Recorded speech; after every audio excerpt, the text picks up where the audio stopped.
Eh bien qu'il change de politique, qu'il fasse réellement de l'éducation une priorité, que les personnels soient reconnus dans leur professionnalité, que aussi également, si on veut recruter à nouveau des enseignants, qu'on les traite autrement par une augmentation des salaires et des conditions de travail en adéquation avec ce qu'on veut faire de l'éducation.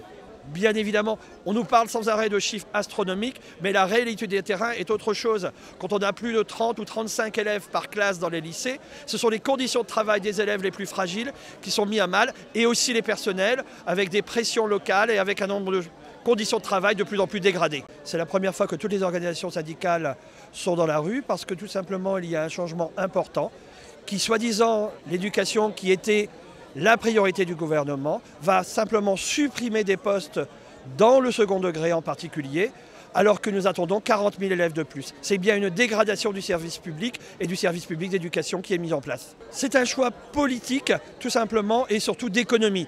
Les réformes du lycée qui sont mises en place, lycée professionnel, lycée général et technologique, n'ont que pour but de supprimer des postes et de diminuer les moyens pour l'éducation. Aujourd'hui, ce qu'on veut faire passer, c'est que tous les personnels d'éducation nationale, quels qu'ils soient, quel que soit leur corps de métier, leur métier, tous les personnels sont importants. Et pour que les élèves puissent réussir, parce que c'est un service public d'éducation à destination des élèves, pour que tous les élèves puissent réussir, il faut absolument que les personnels soient présents et que les taux d'encadrement soient suffisants. Le problème actuellement, c'est qu'on doit tout le temps travailler en mode dégradé, tout le temps, dans les classes, dans les collèges, dans les lycées professionnels, dans les écoles, dans les services. On travaille en mode dégradé et ça, c'est insupportable, donc ça suffit.